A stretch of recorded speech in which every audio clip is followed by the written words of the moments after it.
بفيديو تصريح خطير يهز العالم من الرئيس الروسي بوتين يفاجئ به المغرب ويصفع الجزائر بعد رفضها فتح خط جوي في وجه المغرب، ويفاجئ العالم بتنظيم الشان مصغر لمشاركة المغرب.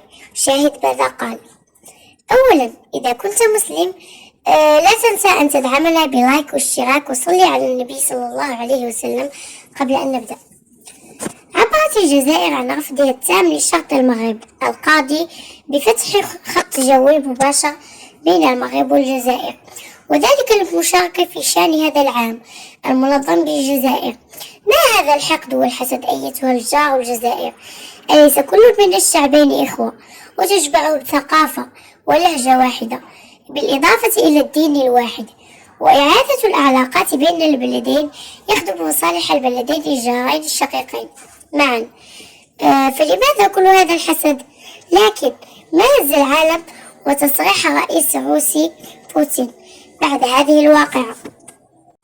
وقال بوتين: ما الذي يحدث بين هذين البلدين الشقيقين؟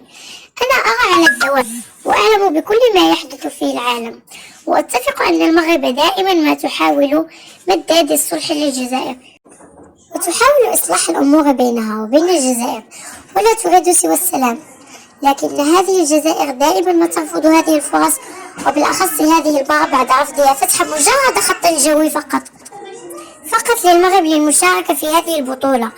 وبهذا وأنا أدعم المغرب وأشجعه بقوة على الانسحاب من هذه البطولة، وأنا أعد على أنني سأنشئ شان مصغر في روسيا وستشارك فيه كل الدول التي تضامنت مع المغرب وانسحبت من ذلك الشان المنظم في الجزائر، وستكون المغرب حاضرة فيه بقوة هنا بطائرة مباشرة سأتكلف بها بنفسي، ولن يكون للجزائر مكان في هذا الشان.